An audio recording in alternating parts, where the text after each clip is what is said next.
let's get this all set up real quick. Let's look at this, make sure we got it all in here, which we do. Good. All right.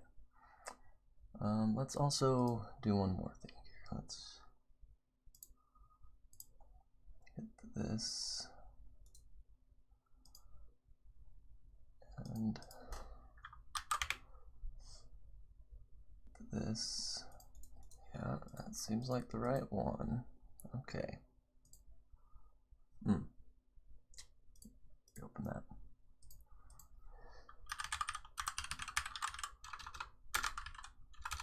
I can't type. Alright, let's go to quote spinner here.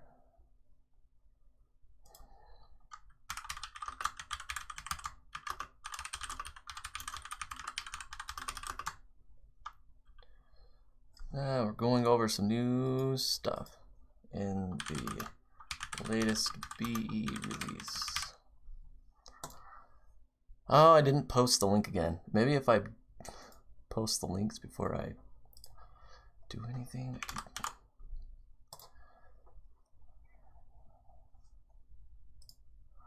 post in here too.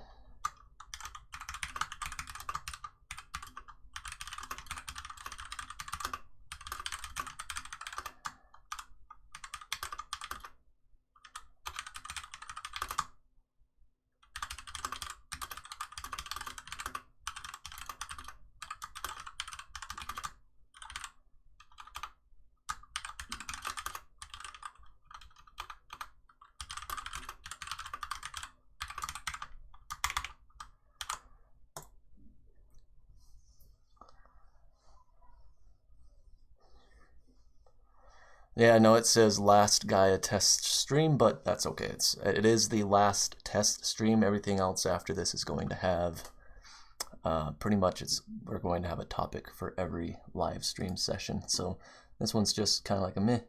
We're going to just do whatever we do. All right, so people are probably joining. We'll give them another, I don't know, 2 or 3 minutes, 4 minutes before we start doing anything. Make sure everything still looks good, which we do. Hopefully we get as much of a turnout as we did last time. That was pretty cool. We had, I want to say we had like over 100-something people join at one point. And we had a lot of people stay until the end, and it was a pretty good discussion. I liked it. It was fun. Alright, we're going to go ahead and delete this, and we're going to get some stuff set up. So quick starts browser. I can actually open that up now, maybe. It allows me to click on it. Before it was grayed out, but I think they're going to bring it back in another release.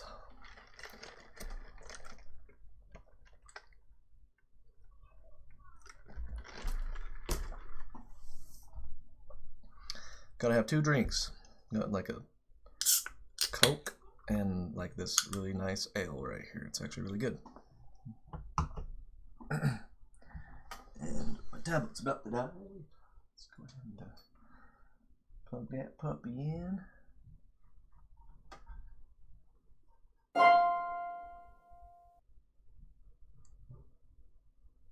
I gotta turn off Slack too. I don't want that to be running in the background.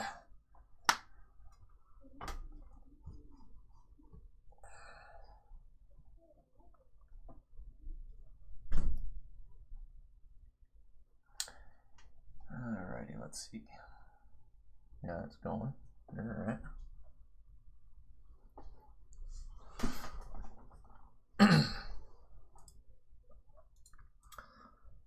Let's turn that off. Let's turn...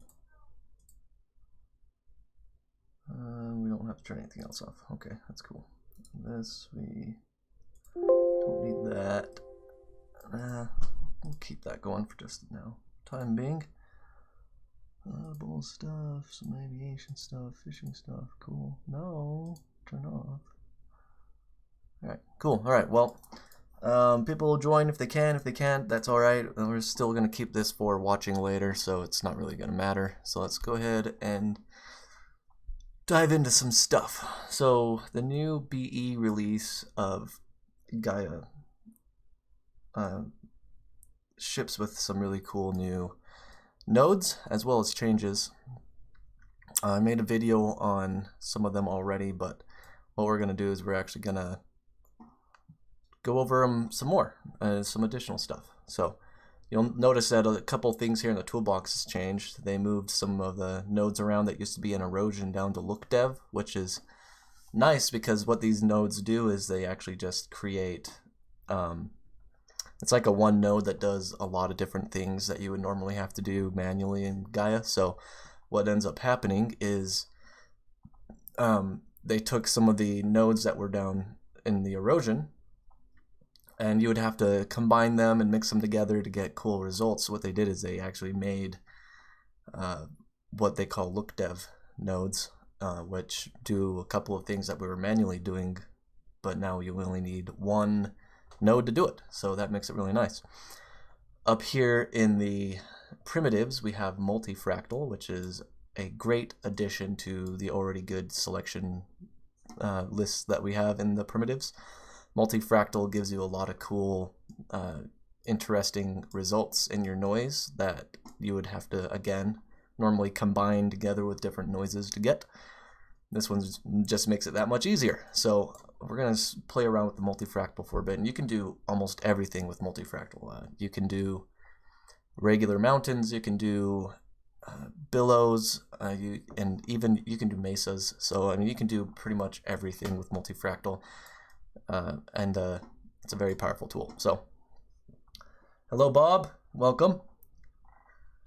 I hope you are doing well.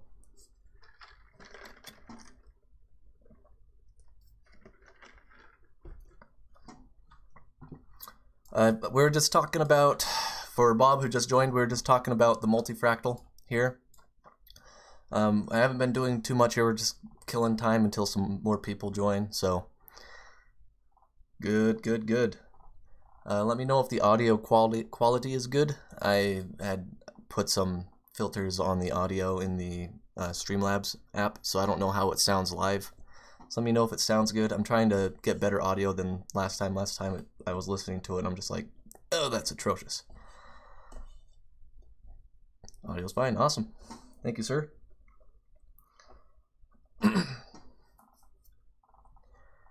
Alrighty, so multifractal. One of the cool things about the multifractal, like I was saying, is it's just a really powerful fractal. Like you can do almost everything with it. It's not a one node does everything kind of node, but it is definitely a good primitive to start with on a lot of things. So if we wanted to make, so what I was saying is if we want to make mountains, we can make mountains. If we want to make billows or like hills, we can do that. If we want to make mesas, we could do that. And it retains a lot of detail in the fractal noise when we start adding filters to it, whereas other fractals or other noises that we have might lose some of that detail. Another nice thing to do with multifractal is to use it for as a mask for making textures, because it's just a really noisy and rocky looking node that you can do a lot of cool masking with it, or you can even use it against a Voronoi node, which has these really cool, interesting looks. If we were to kind of just change this around a little bit and increase the scale, maybe decrease it. Yeah, there we go.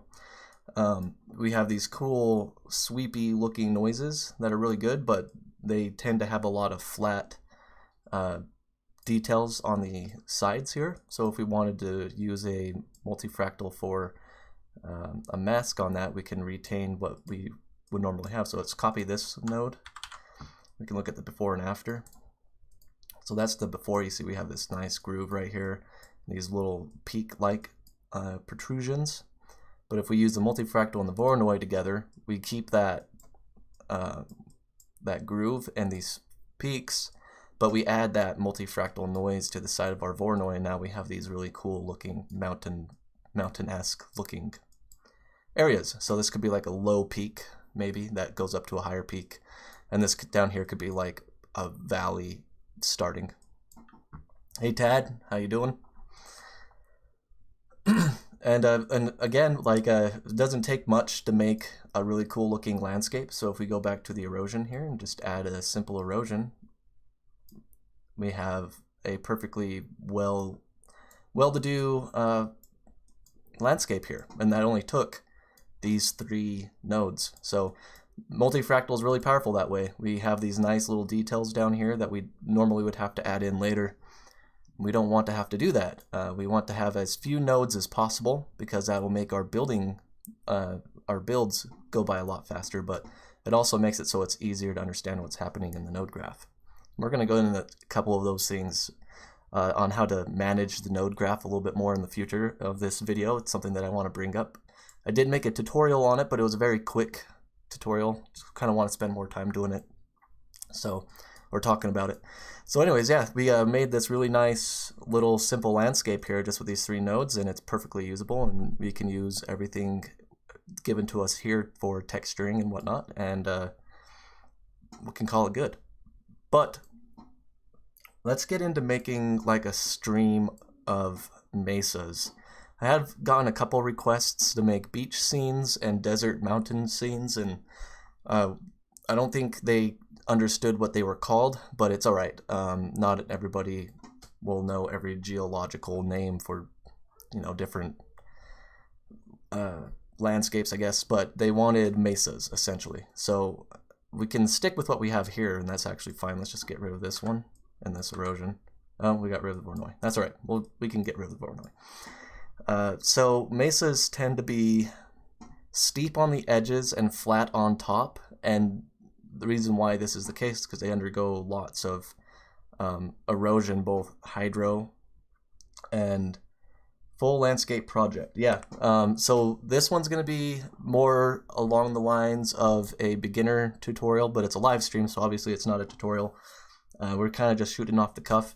So I do plan on making more individual videos for beginners, but this right here, if you're not using the latest bleeding edge version, you can still follow along. So this will be a very beginner style tutorial because everything we're going to be using here, except for maybe multifractal and maybe a few other ones, probably in the look dev just so we can show them. Yeah, Spanish for table. Yep, flat top. There you go. Very used to the Spanish terms here in Utah. So, but yeah, this is going to be a very basic tutorial. I suppose a tutorial on making mesas, so you should be able to follow along relatively easy. And you know what, just to make it simple for everybody, I will still go over the new bleeding edge release nodes for the latest version, but we'll actually make our landscape with what already ships with Gaea in the production version. That way everybody can still follow along, but we'll still talk about the new nodes so that we can still get that knowledge out. So I think that's a good compromise. All right, so to begin with, what we normally would want to do to start making mesas is we can use a couple of things. Usually a purlin noise will work, but what I think we're going to do is we're going to use igneous. And the reason why we're going to use igneous is because we can mix that with our range node, and the igneous will give us these nice flatter features that are more indicative of mesas. We just got to find one that we want to use, and we're also going to select channels here because if we specifically talking about the Goblin Valley area in Utah where there's a lot of these geological like formations, they tend to have these channels that go up into the center of the mesa and then they cut off, and that's because of it's a really soft sandstone rock that they're made out of, and rain just hits it and it tumbles down and erodes it over time. So using the igneous primitive for a good starter is going to help quite a bit. Let's go ahead and change the seed around until we find something we like. And that can take some time, obviously, because a lot of this is just kind of looking around, seeing what we can find, and makes it look really good. Another good example on how to make a nice looking mesa or mesa-like features is the Jabba's Palace or Jabba's Hideout quick start guide, quick start item in the quick start browser. I can't open it in this latest bleeding edge, but let's see if I can open it in the regular one. So if we do a quick start, it's going to be under techniques, I believe, and we're going to be looking at, it's down here somewhere. Oh, there's a simple mesa. I like this one for the texturing options. I don't necessarily like it for the overall mesa look, but that's also a good one to be looking at. Let's see. It was in here somewhere. Maybe I'm missing it. Or maybe they removed it. I don't think they removed it because this is in the other. Devil's Tower is actually a good one to look at for how to start a nice looking mesa. But again, that one doesn't really end up with the, oh, right there. Okay, Jabba's Corner is what it's called. So let's open that up and we'll take a look at it real quick.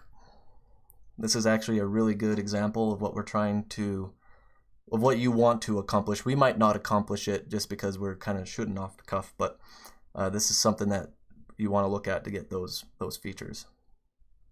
So this is what we have. We got a lot of terracing right here. We got our flat tops coming up to the top here. Then we have these grooves, this groove right here, which is nice.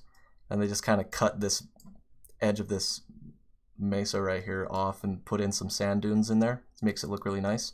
So this is a good one. This one's probably not so much of a beginner landscape. This is probably more of like an advanced beginner. So if you are still new to Gaea, but you've been using it for like a month or 2 or 3 or however long it takes you to learn some of the processes, this is probably more like an advanced beginner landscape, just because there's a lot of different like masking going on and selections and so on and so forth. So let me, probably can't see all of it here. Let me change that around real quick. There we go. So that's what we have. It's right here. So that's really nice, really good example, but we're not going to be making this specifically. But yeah, it's Jabba's Corner. That's in the quick start guide. I would recommend looking through that. Let's just keep looking around here on the seed, and luckily this is live. The live sessions usually last longer than the videos because I actually have a topic for a tutorial. In the live sessions I don't necessarily have a topic, so we're just kind of going until we find something we like. I really like the raw nature of the live sessions. Kind of helps bring out some different thought processes and whatnot. That one's actually really cool, but that's not going to help us with mesa. This would be like a high mesa look, I suppose, because we would be using it for like the top part of the mesa, but we want something that's more along the bottom. This one might do. Let's keep this one for the time being. We have some low areas, and we have these other high areas, and we already have this staggered terrace effect naturally in the igneous primitive, so let's just stick with that for the time being. I'm going to get rid of this 2D for now, so we have more of this viewport to look at. Alright, so that we have igneous on here. Let's go ahead and bring in our range. The reason why we want range is because we want to bring in additional mesas across the board, and we're going to be masking in some stuff, and hopefully this will turn out really well. So this is going to help us make a range of mesas. I think we want to do it without the base. Yeah, high altitude without the base, and we'll just kind of want to play with the scale a bit until we find a good scale. I think that will do, and we want to have it really high. So I think we're going to boost the height up so we have more of that height data to play with when we make our mesa. And the definition we kind of want to keep maybe on the higher side as well, so we don't get a lot of flat areas that look terrible, and we'll stick with this for now. Now let's go ahead and add our mask in. So we got our igneous going into our range, and this is what we get. Might not look like anything right now, but we're going to be adding some stuff that will definitely help. All right, so let's just stick with this for now. If we have to come back a little later to change up the seed so we get more interesting stuff, we'll do that. But for the time being, let's just stick with that.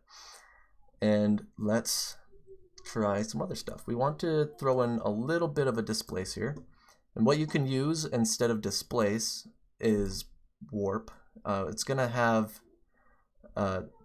Warp is going to be one of the newer nodes inside of Gaea, the newest bleeding edge. So this is going to be 1.2.0.1, and warp is going to be like the new brother. So displace is the big brother to warp. So warp is new, and this is what I would recommend using to displace your landscape a little bit more. But if you don't have warp, just use displace.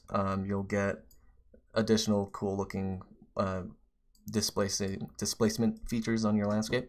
But we're not going to use standard, we're actually going to use rugged. Rugged will work. And then we just want to use high quality. We're not going to change anything else on here. We're just going to add the displace. We'll just keep the basic results. Use rugged, use high quality, and that will change our landscape enough where we don't lose these features that we have. So there is the range without the displace, and here's it with the displace. It's not very much, but again, if we have to, we'll come back and change that. We don't want to displace it too much right now. Okay. Next, what we're going to do is we're just going to use terrace. And if you don't want to use terrace in the new bleeding edge, use fractal terraces right there. This will be in the newest BE edition, so you can use that. This is what you're going to get. But if you don't have this option, just use the terraces, and you'll get very similar features with a little bit more playthrough. So this is what we have with just the regular terraces. You can see it's kind of affecting our landscape up here, but not too much. And so we want to change that around. So if we use these different processing options here, we have the default, which will do this. If we use the residual, it'll keep our overall landscape look, but it'll add terraces in a few different areas, but not across the entire landscape kind of uniformly. What we want to use is the gentle one. And I say gentle because this will be our initial landscape modifier. We might have to change the range around a little bit, but that'll be fine. So we're going to use the terrace here, and we're going to increase the amount of terraces we have. And so this will be your actual number of terraces. So 10, we have 10 terraces. If we do 100, we'll have 100 terraces. And see, as we add more terracing, it brings our landscape back into view, but we have these steps going on in our landscape. Let me increase the resolution so it'll be easier to see. And I need to get a drink. There we go. So now you can see these little gentle terraces coming in. If I can talk, if we may change this around, if we might change this around, we won't be using gentle. We'll probably be going back to default, so we get a stronger look, which we may do. We may do that. Actually, you know what? I think we will, for the time being, just use the default one. We'll come back to adding more terraces in later, but we'll use the gentle process. We want to use the gentle process in there eventually, but I think for the time being, what we'll do is we'll use this default process and then just increase the amount of terracing we have, and then decrease the uniformity just a bit, not much.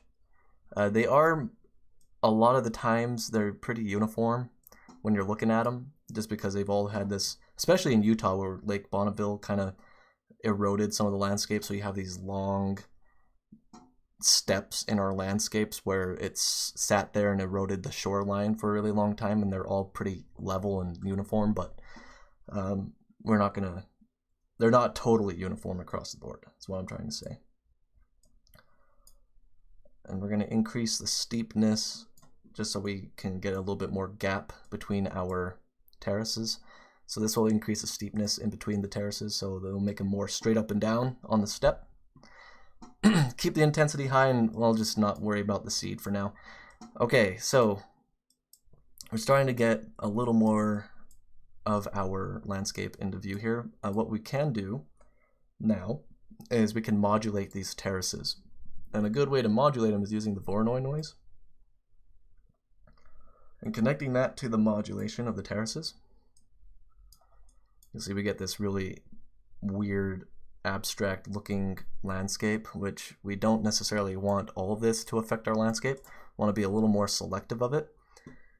So to be selective of it, we want to use a data node. Data nodes are important in Gaea because they are what processes data in your landscape to use for coloring or selecting or anything like that, which is nice because everything you use in the data nodes can be used for any of those, for selecting and coloring. So it makes a lot of sense to have them all in one area because they all serve the same purposes. So if we were to use more of a height selection here, or a height data node, connect that to the mask, not of the Voronoi, sorry, but of the terraces. Actually, you know what? Hold on. No, we don't want to do that. What we want to do is we want to add the height to the Voronoi. Then we want to add the height output to the mask of the terraces. There we go. The reason why you want to do that, and that might be a little confusing to some new users of Gaea or any of these node-based programs, but the reason why we do it this way is because we're telling the Voronoi to only be applied at a certain height, and we have to use the input for the height, because if we use the mask, then we'll just be making another mask on a mask, telling it to apply somewhere else, and we don't want to do that. So we want to apply it uniformly across the Voronoi node. Voronoi node. So we input that into the input of the height, but then we want to tell it where to implement it on the heights, and that's where we put it in the terraces in the mask. Hopefully that makes sense. Never had anybody explain that to me growing up. They just kind of said, hey, do this and then it'll work. They didn't explain why, and it didn't really click in my head, but that's the reason why. So we're applying the Voronoi noise to the terracing through the modulation. But we also have to apply it in a certain area, and that area is based on the height. So we have to take the Voronoi node, plug it into the input of the height, and then we have to say, okay, this terrace right here should only be applied to a certain area. That is where we put it into the mask, because the mask is going to be this area of which to apply the effect only. Instead of across the entire landscape, we only apply it to certain parts of the height. Okay, hopefully that makes sense to you guys.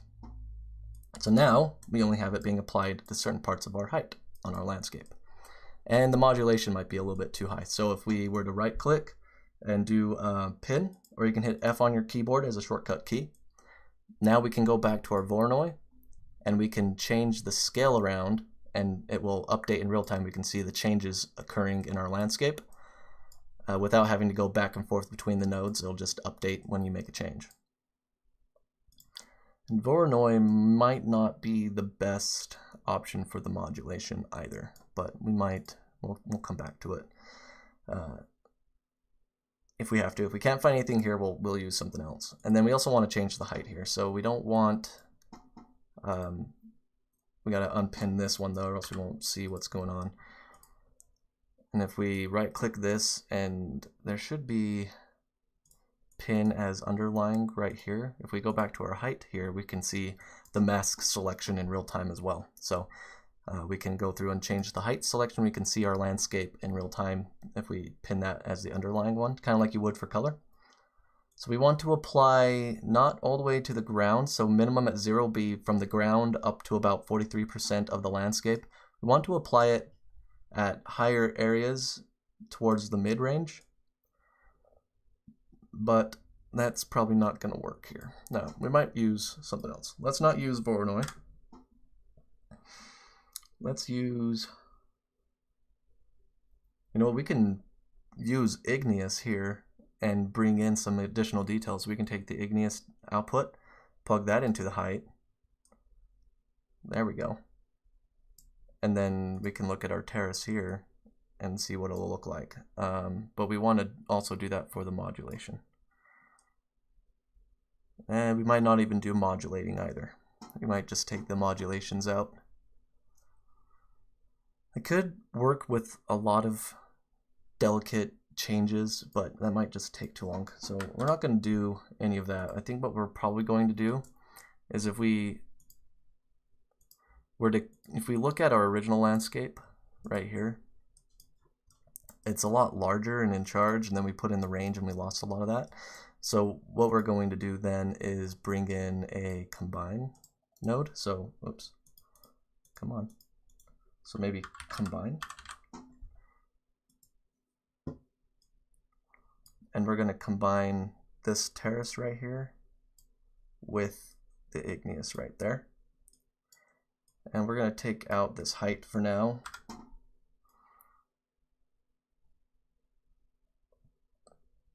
And what we'll do is, I like to make sure these are nice and just make sense for me.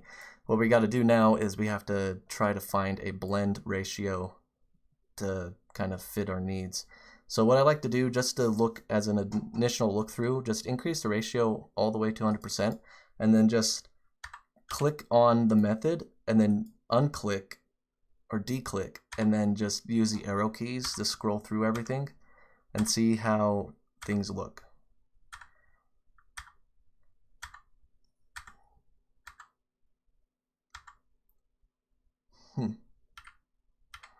So we find one that we like, and then that's when we change the ratio. That's what will happen. And in this case, I'm not really finding much that I like. This one right here actually adds our terraces. So if you look up here, we have our terracing going on. But we lose all the range. So that one we're not going to use. What I'm thinking we might do is probably change the range around. So let's delete that. So now we have our igneous, and then our range. And I know we're going to lose quite a bit on our range anyways, because it is kind of a lower altitude node, but let's just change the seed around and see if we can find anything that will fit better. What I was hoping for is that over here would be a mesa, over here would be a mesa, and then we have a small one here as we work on it, but I wasn't quite liking what we were getting.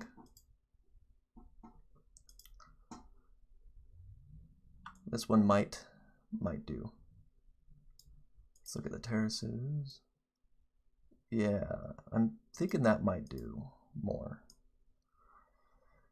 If you don't have the latest BE edition, I recommend getting it. Because the fractal terraces will make this a lot easier than just the regular terraces. So, but anyways, let's stick with the terrace here. And we have what we need here to get our terracing of look. All right, cool. So what we want to do now is we want to use a small amount of erosion. So let's use just a basic erosion.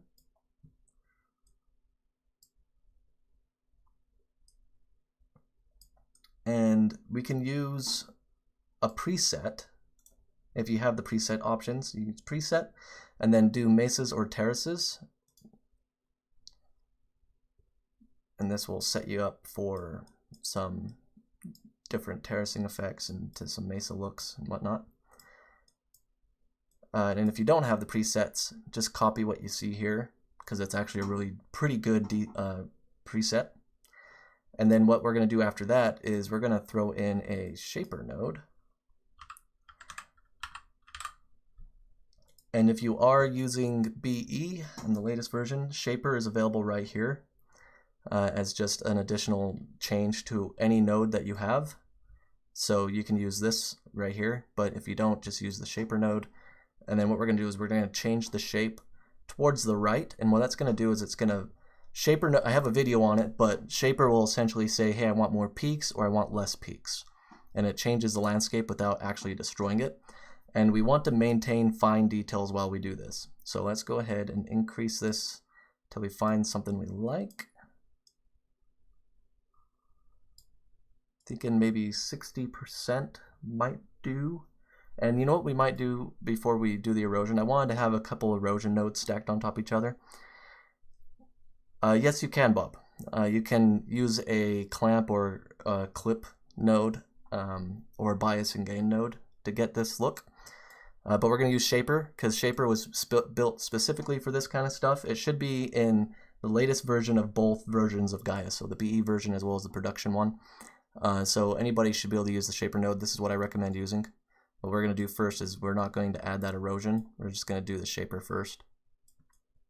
You can see how it's starting to give us that flat top. And what we're also going to do is on this Shaper node, we're going to go ahead and use the level. That's going to be too much. So what we want to do is bring the level down, which we should be able to do with the influence.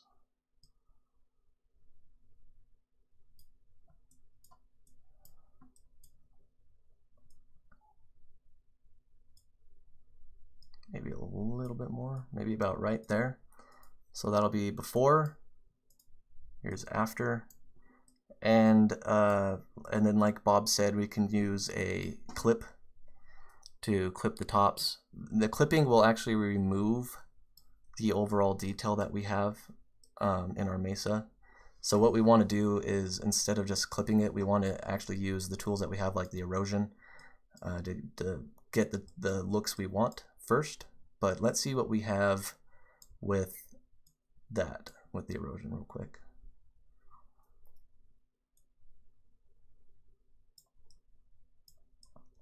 Not quite giving us the flat tops we want, but this does give you a good terrace look. It's still a little deserty, but it's still a little bit too much. So let's delete that erosion. We'll keep the shaper, and let's use a filter here. I think there's one that we can use that will work really well. Or is it an adjustment? Where is it?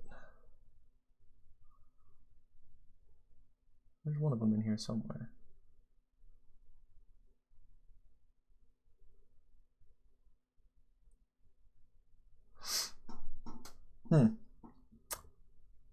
Somewhere. Not quite. Huh, alright. I thought for sure that there was something in there that would be a little bit more helpful. So let's just use a clamp after the shaper.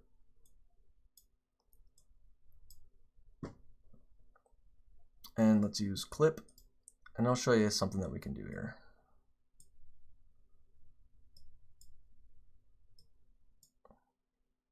Okay, it's starting to look a little more flat, but again, like I said, you're going to lose some detail in here.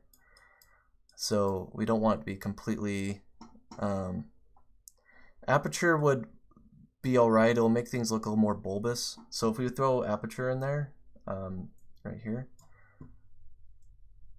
probably do it before the clamp, but just for looking, this is what aperture is going to do. We have these terraces, and it makes things look a little bit more bulbous and inflated. Well, that's kind of like the method that we're going to be using here anyways. We have expand, contract, spread, and reduce. And you do have these cool looking effects, but you can use this. I mean, it's a good effect to use, but I would use it sparingly. And then I'm not entirely sure which method to use here. I think it's going to be spread. I think it's spread is the one that you want to use, and then these are just going to be the kernels it's using. So if you think of the method as like what's going to happen, this is what that whatever is happening is going to look like. So diamond, you have, well, let's just do this.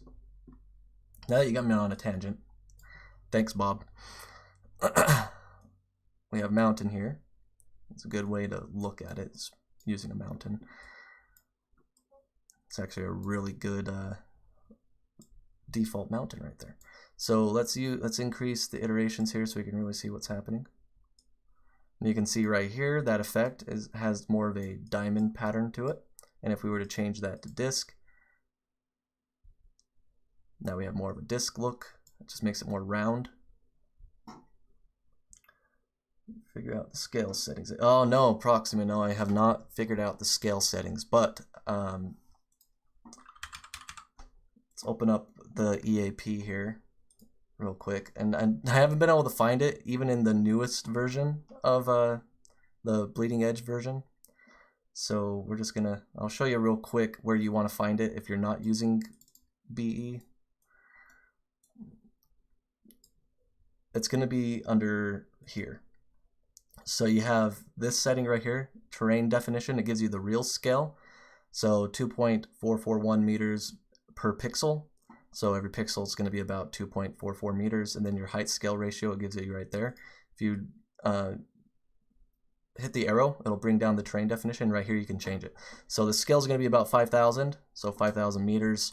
Height is going to be about 2,600 meters. So this is where you're going to want to change it. You can change the base of it too. So right now it's just going to be from I guess, sea level up. And then that's where you're going to change your terrain definition for your scale. And then it gives you the ratio there, so you know what the ratio will be. So hopefully that helps you, but I haven't been able to find it in the newest version of Bleeding Edge or the last version, so hopefully that answers your question. Anyways, back to aperture. So yeah, these are just going to be the shapes that you're using. There's cross. That just gives you this like traditional square diamond shape. Octagon just gives you an octagon look, which is similar to disc, at least in this option or this setup. So on and so forth. Corner, you get the point. Anyways, you could use this to get some interesting looks in your mesa, but I don't think I'm gonna use it. I'm just gonna stick with clamp. So we have this mesa look right now. Now we want to do is bring in some detail here, and we can do that again with a combine. So let's throw in a combine. Or we can use a height selection, but let's see what we can do with the combine first. So let's combine that in, and then we're going to combine our last one that we have, which is this displace. Actually, you know what? We can do it with the shaper. Let's just bring the shaper in. And we can mask in probably that. There we go. Now we have those details back in. And we can change the blend around a bit too. So if we were to change the blend to be higher, we still have our overall look that we're going for, and now we have those details back in. Really nice. Now it's not totally flat, because they will be flat. A lot of mesas tend to be flat, but on top, but they actually aren't truly flat. Like if you go up to the top of them, they'll be kind of rugged still. So it's just from the ground, when you're looking up, they look really flat, because the details are small, but we want to have some up there. So that's what you can do to bring in those details again. Now the erosion. And this is just one way to make these mesas. We'll look at other ways to do it. So this will be more of your basic beginner style. And let's go ahead and throw in an erosion. And we also want to use a thermal.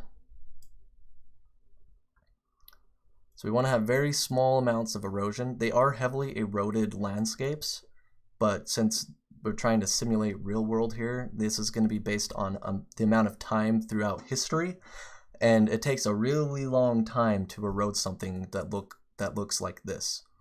And I'm not talking about in build times, I'm talking about like in real world time. So if we want something that looks like this, that would take forever.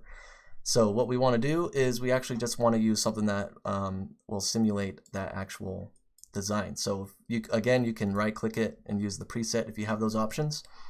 If you don't, I like to just reduce the duration down to about 1%, because your duration is how long it'll be eroded for, and then your strength is how strong that initial erosion is. So if we were to increase the duration but decrease the strength, we can actually do the complete opposite of what we wanted. But if we just decrease the duration, the time in real world spent eroding that terrain is very small, but that small amount of time there was a really strong erosion, and if we were to increase that, now we get this really strong erosion. But if that small amount of time had very little strong erosion, we would just decrease the strength. So hopefully that just makes sense. These two settings, a lot of people have asked me in comments or on forums, like, what's the difference between the duration and the strength? That's the difference. The strength is how long that initial erosion is, and the duration is how long that erosion is going to be.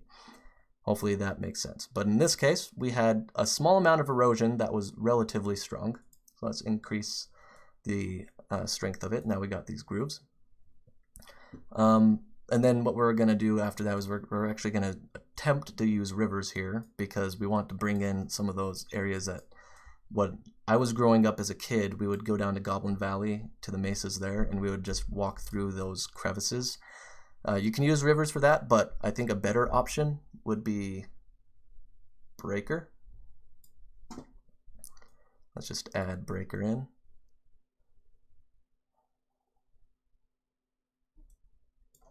You can see how that's giving us those deep cuts and those grooves. And I'm not sure if breaker has presets. It doesn't. Okay, so we want accurate. I'm going to use accurate here.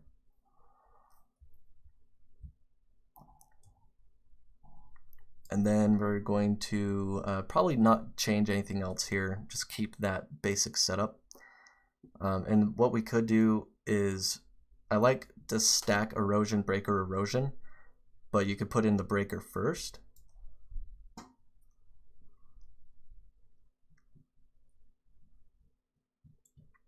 Like that. And increase the depth just a tiny bit more to about maybe 45%. And the river length, if this doesn't change it enough, the depth will change the depth of these cracks, but that's not doing it enough. So let's increase the river length. Those river lengths are those cracks you see. So if we increase the river length, you'll see it increase across the landscape a bit more.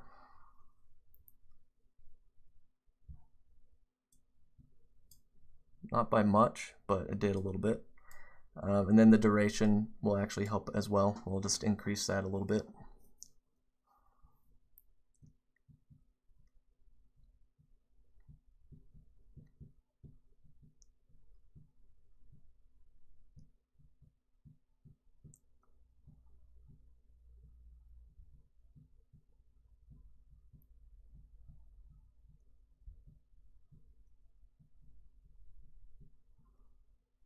It's going to take a minute.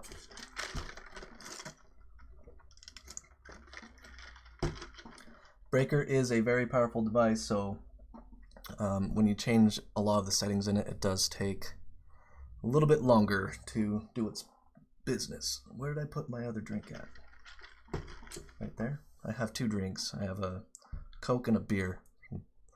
All right, so these edges that you see right here is going to be more akin to what you're going to see on those mesas. So that actually looks quite all right. I mean, I know it's a little blown out, but again, this is going to be your more basic mesa setup. Something that you're going to throw together is like a beginner for a range, for a mesa range that we see here. But I don't want to spend too much time on that process just because there is a lot that's going on. So let's move forward.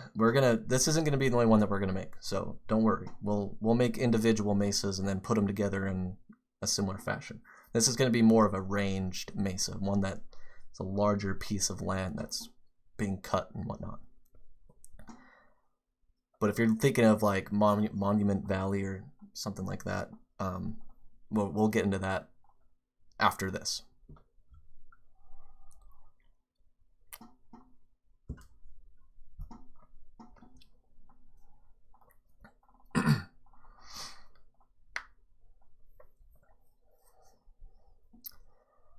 Probably should put the erosion after the breaker, but we'll see what happens.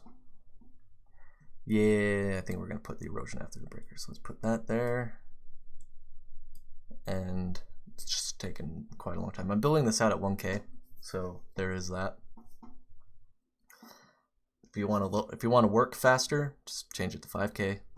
Actually, you know what? I wish there was a way to go even lower than 5K. So that's 512 by 512 for those who are wondering. I wish you could go down to 2K or 0.2K because that's 256 by 256. It's not necessarily needed because that's such a small amount of detail that anybody who works in that, you're going to have to increase the scale quite a bit to actually get what your landscape's going to look like in the end. And the problem with that is a lot of these nodes are resolution dependent. So you don't want to be working at an extremely small resolution because then you might make something that looks good at that resolution, but when you increase it too much, it's going to change it way too much, and then you have to go through and change a lot of your nodes and your seeds, and it's just a big pain in the butt. So it's probably a good idea, but for people who just like to prototype and play around and just test what things do, working at a smaller resolution than 512 would be great. But I mean, it's not necessarily needed. All right, so now we have it eroded, and you can see we got these terraced effects going in right here. We maintain a lot of the detail on our edges. Like I said, we're even at the top because you don't want to have that typical top-down height map like look where you have a very flat side where your coloring and your texture is going to stretch. That just looks terrible. And so if you use this method, you're stacking on top of each other different effects, and then you retain a nice amount of small detail on your steep edges going downwards. And so when you texturize this, it's going to look a lot better than if you were to just, like, for instance, these deep cuts right here. This is what I'm talking about. So you see these deep cuts, that's going to cause a lot of texture warping and stretching.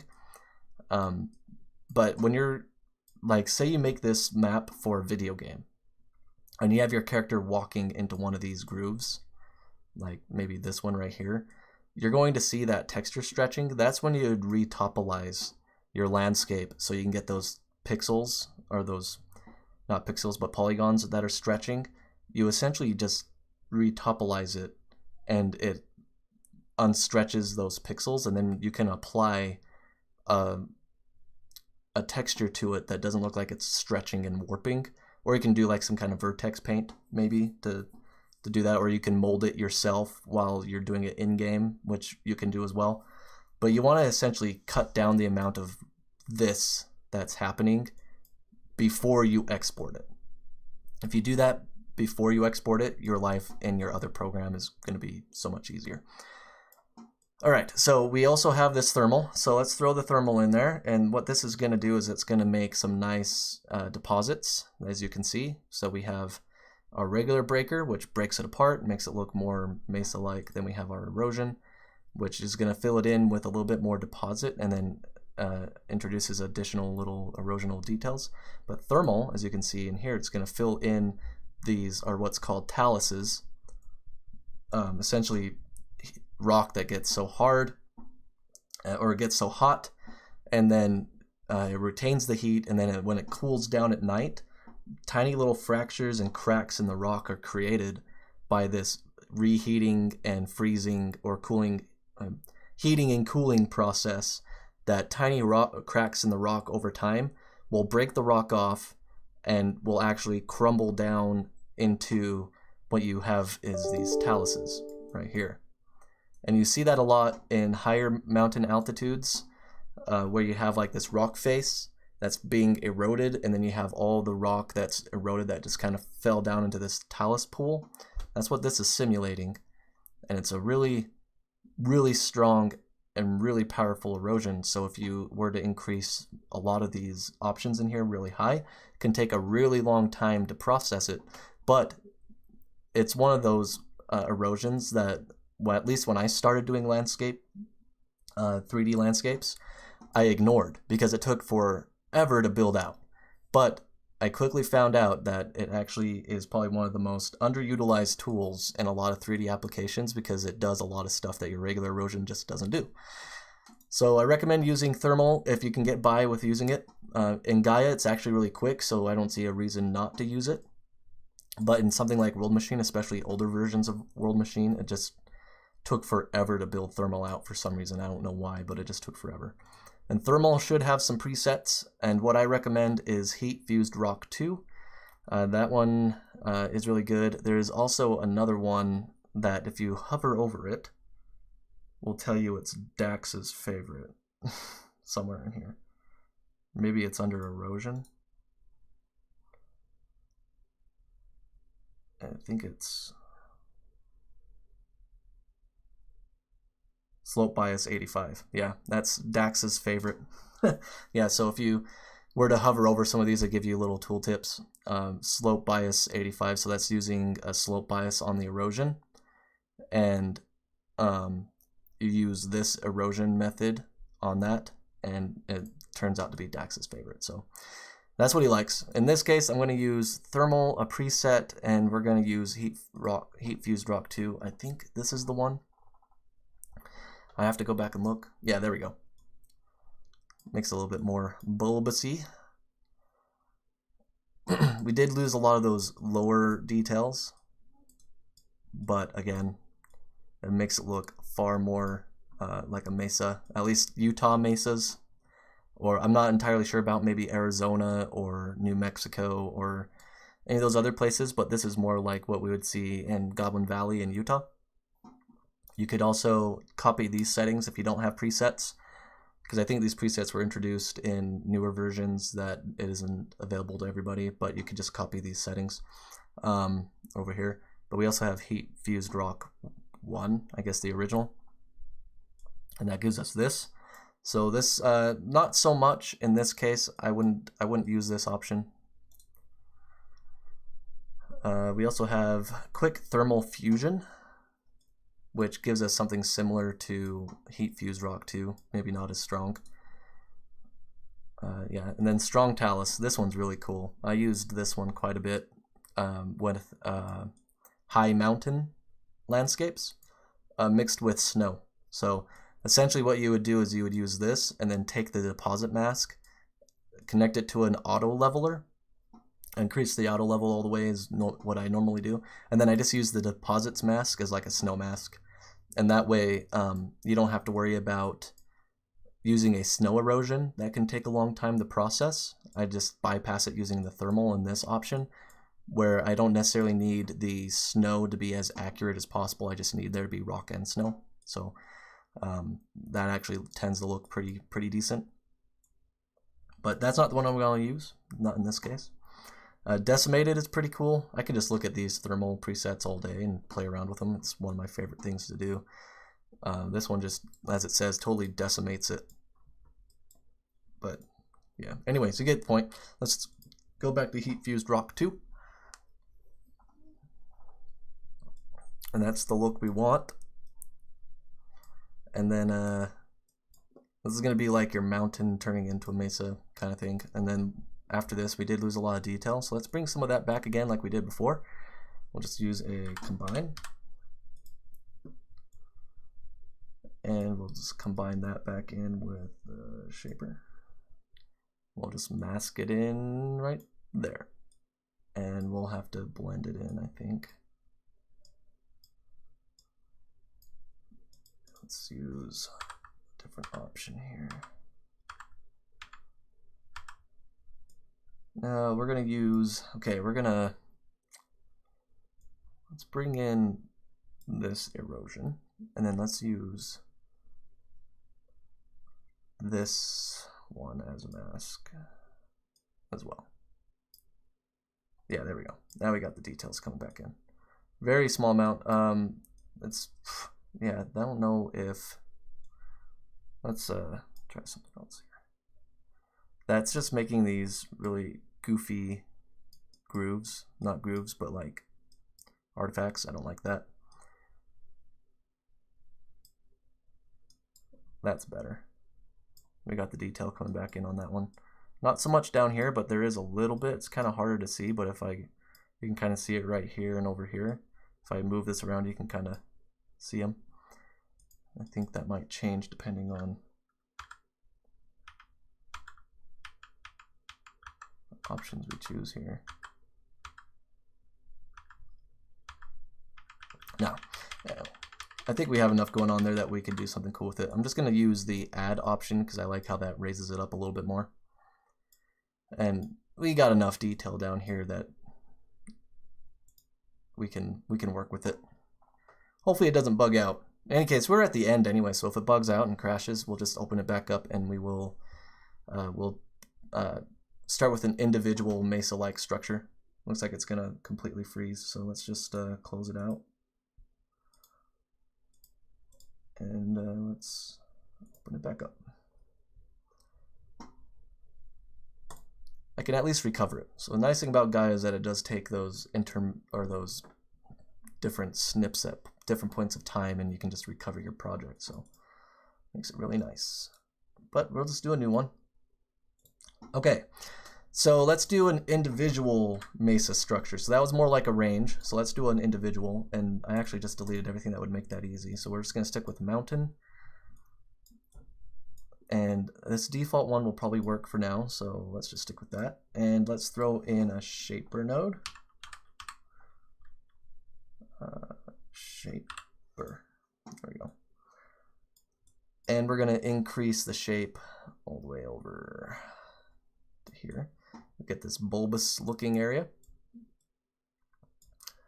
And what we'll do is we can do if you wanted to, you can use a fractal terrace node if you are using the newer versions of Gaea. If you don't have that node, just again throw in a terrace. It's a very simple terrace structure. And what we'll do is we'll increase the amount of terraces we have. We don't want too many in this case, as it'll just look really weird and goofy. Maybe something like that. Decrease the uniformity and probably increase the steepness just a bit. And what we'll do is we'll reprocess this to be residual. You can see how that's reprocessing it to be a little bit more fractal terraces like. So if we were to look at the fractal terrace here, and then we have the residual terrace here. Now we don't have a uniform terrace going all the way around encompassing the entire landscape. It kind of breaks off and introduces these rocky features into it. This is what I recommend using a lot of the time when we're making mesas. So that's what I recommend in this case. You can do whatever you want. The gentle one will work pretty well as well, but residual, because we're going to stack some stuff here. So fractal terraces, you can start at that point if you wanted, but since we're making this simple for everybody to follow, not everybody has the BE version, so stick with that. And we're going to throw in another terrace right there, and we'll just do the default and increase the amount we have. And you can see how we're getting terraces in those areas that we didn't have before. Probably 25. We can, instead of connecting it here, we'll take a combine off the shaper. And we'll just combine these two together. I actually want to do it like this. I want to take this, put it there, connect that. There we go. Now you can see how it works.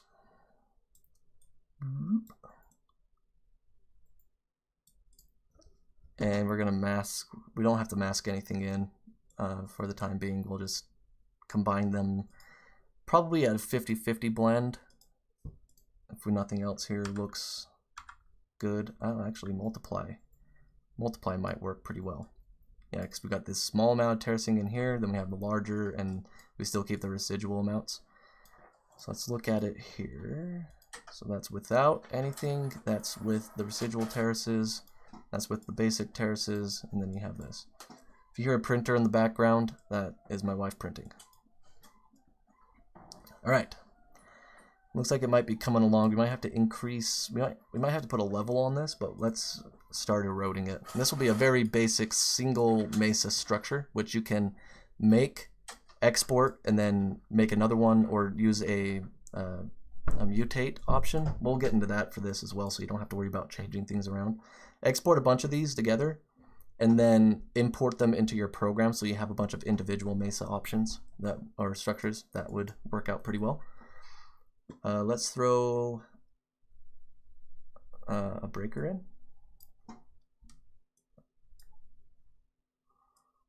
We're going to increase the river length and the depth, and maybe the duration. Maybe less duration. About maybe right there will do. And we'll use erosion to kind of fill it in a bit. We're going to decrease the duration on this. Hey, Sauce Boss, how you doing? Probably a little stronger erosion on this case, in this case, and a thermal.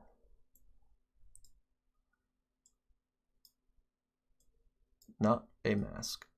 There we go. It's gonna be funky until it is told to do something else. Let's do that heat fused rock 2 again.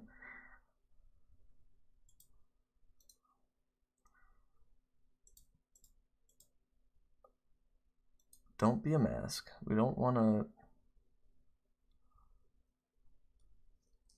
Yeah, we're trying to do mesas.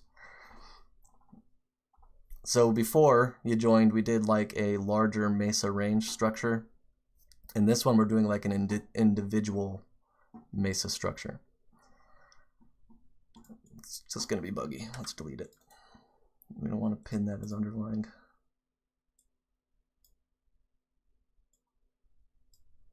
There we go. And let's increase the resolution. I have done volcanoes though. That is also a request that I've gotten quite a bit of, is volcanoes. A lot of people want me to make volcanoes, probably for their science fair project.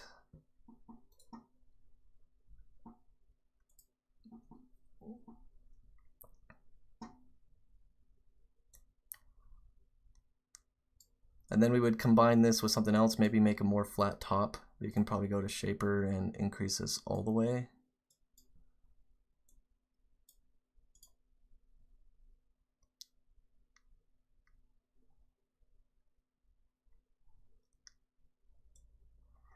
So if we were to go look at pictures, hopefully I don't have anything up that will offend anyone.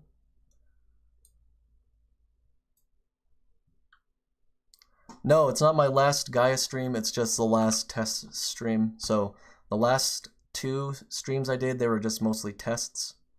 And I just wanted to see how it would work, how everything played out. I get a lot of you guys come in and talking, so that's nice. If I didn't get anybody, I probably would just quit doing live streams. But since people joined and they talk and they ask questions, I'll continue doing it. But this will just be the last test stream. Going forward, any live stream is going to be topic based, so it's not going to be as off the cuff, kind of like what we're doing now. I'm going to have a topic. We're going to talk about it, go about trying to make something. It'll still be kind of off the cuff on how we do things, because it's still kind of a learning process for me as well, because people are asking me to do something for them and show them how to do it. I like doing this just so you can see some of the thought processes that go into how something's made. So they'll be topic based in the future, but I think everything works out fine enough in the live streams that we'll just continue doing them. So here's Goblin Valley, and this is the place I've been talking about in the entire live stream. And you can see those deep grooves I'm talking about on the edges. You can see them there. Doing these little hoodoo things will be impossible to do in Gaia because you'll need like vertex painting and whatnot, but you can see like the terracing effect going on. You also have something like this, which I'll show you how to do. We're not completely done doing our like creation or whatnot, but you have something like this, and then you have things like this. And a lot of this stuff you'll have to also do in other programs. You can get like the base shape in Gaia, but you're going to want to do a lot of it in another program. And this was like the range structure I was talking about. And let's see if we can find something else. It works better with more CPU cores. Vitus, if I'm saying your name right, Vitus. It would work better with more CPU cores, and this is also the kind of look that we're going for right here. That's a good one. And the reason why is because it does use GPUs for some of the processing, but it's not a GPU-based program. So if you have more CPU cores, you'll probably build things out faster. That does have a lot of these nodes in Gaia has, let's go to something like, like Breaker has parallel processing. So if you were to change any of this parallel processing, if you were to uncheck it, it would process slower, but you'll probably end up with less errors in your processing. This has been known to cause like grid looks, gridding and banding inside of your builds if for some reason it didn't process parallelly, I guess. Parallelogram. I still can't say that word. Anyways, more CPUs. In short, more CPUs. And then this is what we would want to try to make with an individual mountain. So for the range right here, and you have these features up here, which we didn't do. We could do that, we should do that, but we didn't. And then this one, right? Which one was it? This one? Was it this one? No, it was, which one was it? Did I just miss it? I totally forgot which one we clicked on. Right here, yeah. This will be kind of like what people are wanting to try to make inside of Gaea. Keep in mind that these structures leave a lot of very sharp, steep edges. And in Gaea, you're going to get some of that stretching. So I recommend that if you were to make this in Gaea, you would have to take it into another program to paint in the additional details you need on the side. So something like Mudbox or ZBrush. This is what you're going to want to make in Gaea as a base mesh and then do additional detail work inside of something else. So let's go ahead and finish off what we had going on right here. So this is kind of like what we're making right here. You can see that right here. It's a little bit, this is also going to be a lot more detailed, obviously, because we don't have textures going on in Gaea or anything like that, but we have these deep grooves on the edges, and then we have some of this more rocky talus look. These are the taluses I was talking about. This is all talus right here. And then to get this like box shape with these rocks on the top, it's super easy to do in Gaea. So instead of applying the thermal erosion all over the place, we would just do it based on height. So if we were to take, where is it? Right there. If we were to take this and apply it to the height of the erosion and plug that into the mask of the thermal,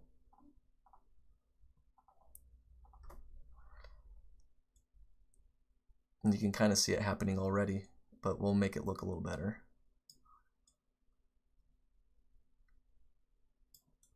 And let's pin this as the underlying. Oops, pin, sorry, not pin as underlying. We could do that, it doesn't matter. And then change the height here so we can see what's going on. We want it to be max height, or not max height, sorry. I guess we'll just have to wait. We want it to be low, probably out to the bottom in this case, as we play around with it. And then we want to change the max height to something lower.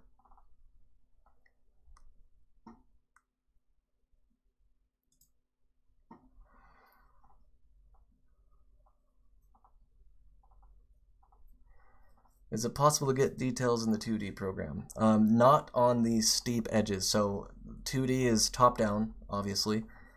So you'll have, essentially what you're working with is this. So this is just the 3D representation of what you're doing, but this is what you're making. So you're making this 2D object here.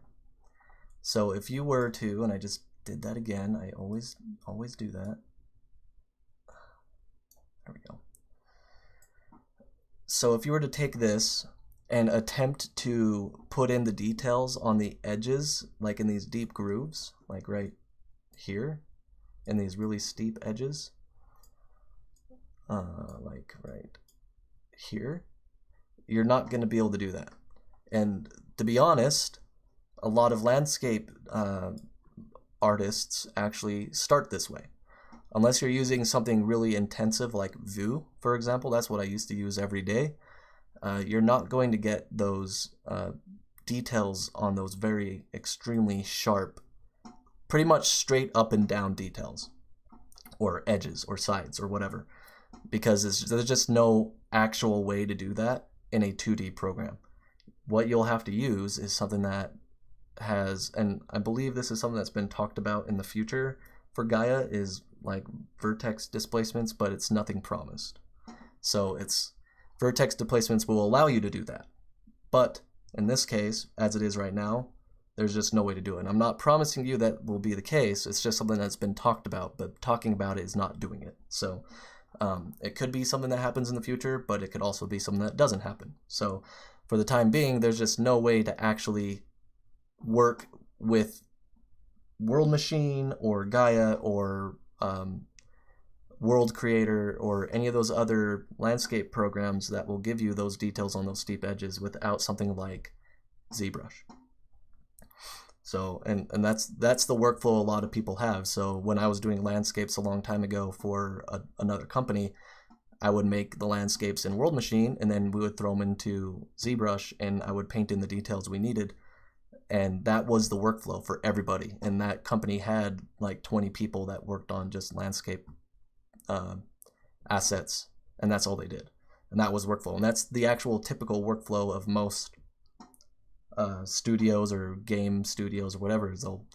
They'll either create it all procedurally in their program like Cinema 4D or 3ds Max or whatever it is they're using, maybe even Maya, but they are limited to just the tools in there. They don't have erosion. So what they did is they would make it in World Machine, at the time was World Machine, and then they would export it from there into a different program, and that's where they would add their details. So it shouldn't be a reason to not use Gaea, because making your base meshes like this is so much faster and easier to get what you want than to just play around with stacking noises on top of each other like in Cinema 4D, like what I was doing before I found Vue or Gaea or World Machine.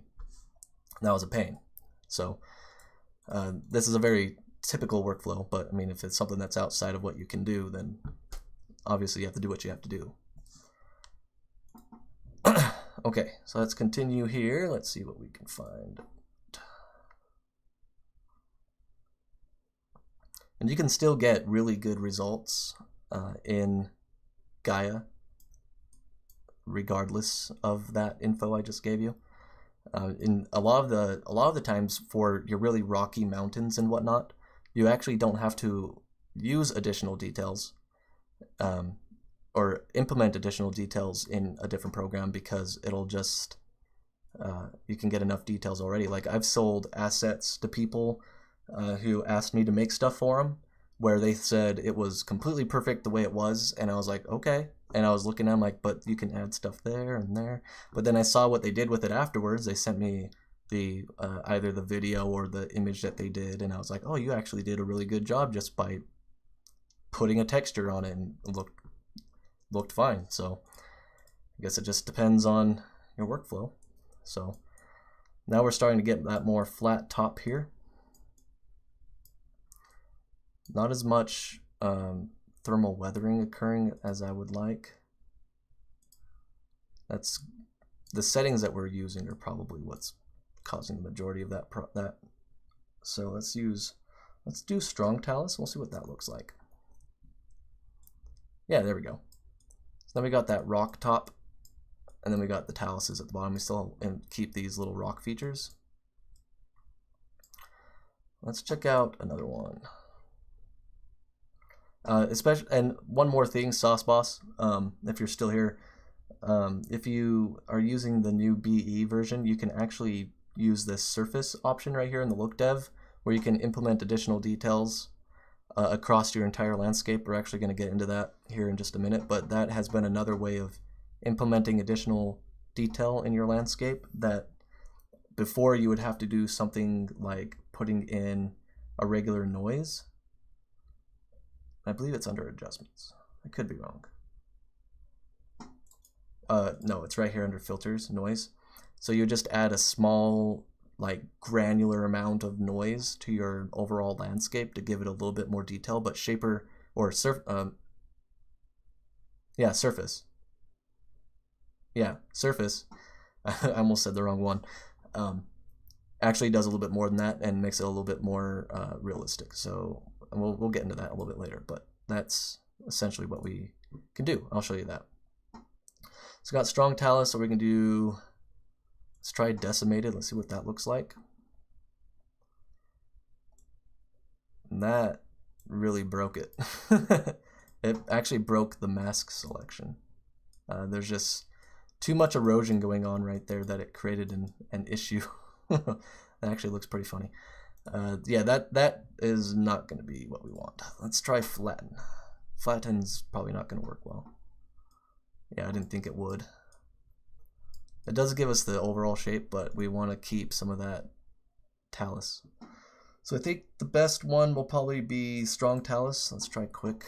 I'm trying to find one that will work fast for most people, because strong talus is going to take a little bit longer to build, but I think that gives us the best results right there. And then what we need to do is we need to increase this top part to be a little taller. So let's do something else here. We can use another height. So let's mask that out. We'll attach that to probably this part right here. Let's move this over. And let's throw in, let's attempt to continue. It should work. If it didn't turn gray and gray out, usually it'll allow me to keep working. Cool. All right, let's do, actually, you know what? Let's do an auto level first. Let's try that out. And let's see if we're gonna do this right. We actually want to do this throughout the entirety of the landscape and then erode it. So I think we have to do it. This is where we would have to do it right here. We would have to set the auto level up into the input of the breaker, I think is what we're going to have to do. So we're going to use this height as a mask. Attach that to the input of the auto level. And then for the height,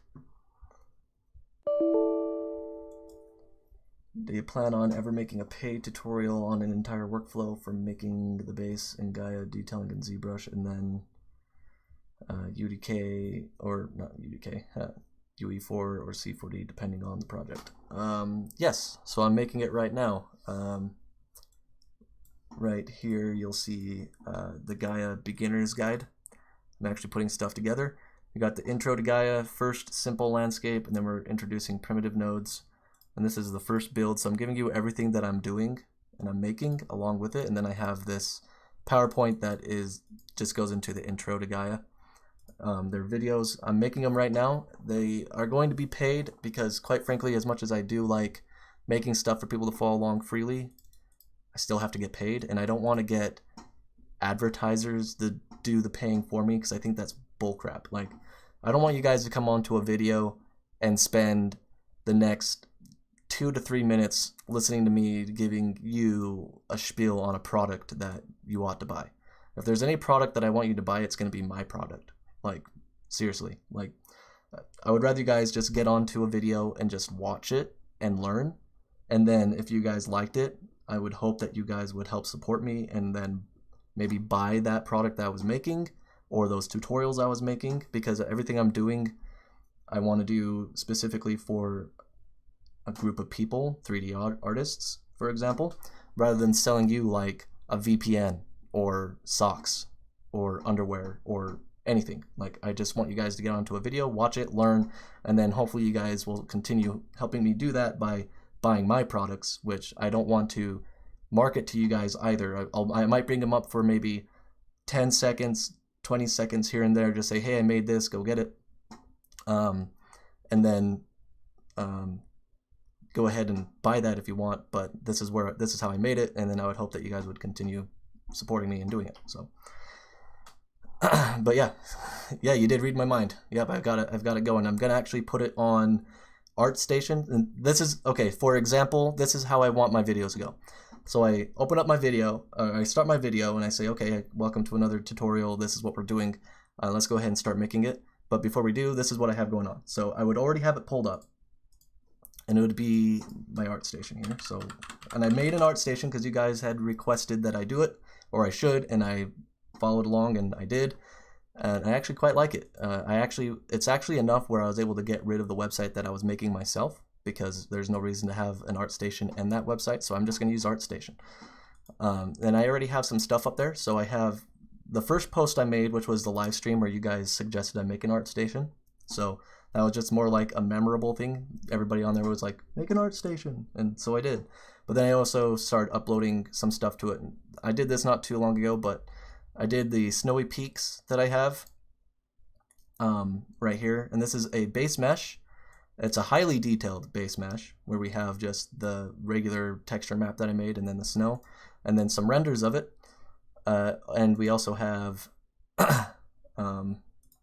this base canyon model, which is the one that we did in the first live stream. So you have this. I'm selling them for $8, but if you were to become a PWN member, you get all the content that I made, which is on Gumroad. And I would make this so it's a little bit more smooth, and I would already have it together so it doesn't take very long to show you guys. I want to keep it at most 10, maybe 20 seconds tops. So I have most of my products on Gumroad. So these are all the products, and I don't have them all uploaded, unfortunately. These are just the ones that I've been able to upload so far. Some of the models and stuff I have are just too large that Gumroad won't accept them, so I have to find out a way to optimize them to make them smaller. I haven't been able to get around to doing that. But as you can see here, everything on here, I have a freebie to get everybody started, which is fishhook range. And I thought I had my cloud VDB set up, but I don't. I have one cloud VDB, so these are VDBs right here. I should change the name to show that. That I want to put up there for free because I want one free asset for everything I'm doing. So a free landscape, a free cloud, free texture, so on and so forth, so people can at least get started, and then everything else you can just buy individually. Or I have one person who's subscribed to the PWN all content, but essentially what this is you get all the stuff that I upload on Gumroad added. So you can see here I have all these files listed in here. You get all of this and anything future that I make, as well as tutorials, for $5 a month. That's the base, it's $5 a month. But if you were to subscribe to these other ones, so I put them on here just in case somebody had a different budget to work with, but you can do $5 a month, but if you do like $60 a year, you get additional things. So you get like one-on-ones with me if you wanted one-on-ones. You get content or streaming of current projects, so things that I'm working on that are related to my own professional work that I can actually share under, that's not being blocked by an NDA. And then content that may not be uploaded here. So what I mean by that is stuff that I can't upload here because of size restrictions, both here in ArtStation, and you get all that content for essentially $5 a month. But if you do $60 a year, you get the additional stuff here. So for $5 a month, you get everything that I have here, but for $60 you get the additional stuff. So hopefully it's a good plan for you guys. I'm willing to take suggestions on it. But yeah, that was actually longer than I want it to be. At most 10-20 seconds, and then we get started in the video. So anyways, that's what I have going on right now. Hopefully that didn't bore you guys to death. All right, so auto level, attach that to the breaker.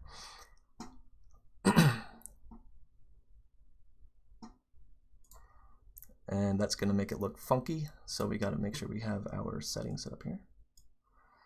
Talking about ArtStation, they have a subscription learning platform, something like Pluralsight. Even thought about going that route, making tuts for those services. Yeah, I've made tutorials for Pluralsight, actually. I have a view and a world machine tutorials on Pluralsight. It's actually how I got started making tutorials professionally, was going through Pluralsight. And I still get paid. The views on them have gone down over time because stuff has changed and there's been new stuff released and people want the new stuff and not the old stuff. So it makes sense that happened, but I haven't gotten around to doing that. And honestly, it made taxes every year a pain in the ass. So I actually am quite glad that the initial burst of money I was making doing that has slowed down, because now I don't have to actually worry about claiming them on taxes that much. Now I had to do it before, and it just made tax season a terrible burden. Very fair. Yeah, that's the price of a game. And honestly, the content that's in there right now that I'm able to upload, there's more content in there, so you'll get your first month's worth out of a year relatively quick, and you'll get everything that I upload throughout the year. So I haven't been working on it all that much just because of crazy stuff that's been happening regarding life and whatnot, but I want to get everything that I've made up on Gumroad and ArtStation that I can anyways, because quite literally I have sold most of these products individually, and I have made quite a bit of what I've on an individual level. I've actually reduced the prices on these a lot. So for example, if you were to look at the flying high scene that I have for view, I actually made that as a personal project, and somebody wanted to buy it, and at the time I was like, oh, you know what, this, I spent a lot of time making this. The clouds in there you can export as VDBs, or even as masks, so you can throw them into a different program to get the clouds that you want, and it would turn out to be exactly like that. You get the model, and all that stuff, and I sold it for like $550, but now you buy it for just, you know, a couple dollars. And I figured that'd be fair because it's an older model, and the guy who bought that unfortunately passed away. He was a good old friend of mine who actually got me introduced into